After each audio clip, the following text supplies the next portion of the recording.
Neglecting security while developing websites can be a huge mistake. In today's reel, let's talk about 5 important security best practices every web developer should follow.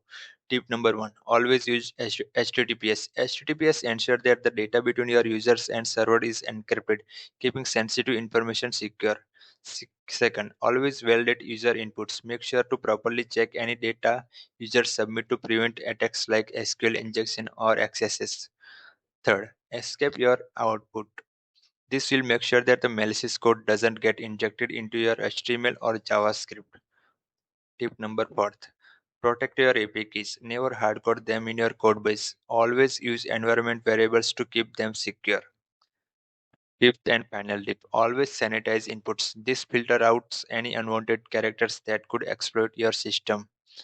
These were 5 essential security tips for web developer. If you found this video helpful, don't forget to like, follow, and share. Thanks.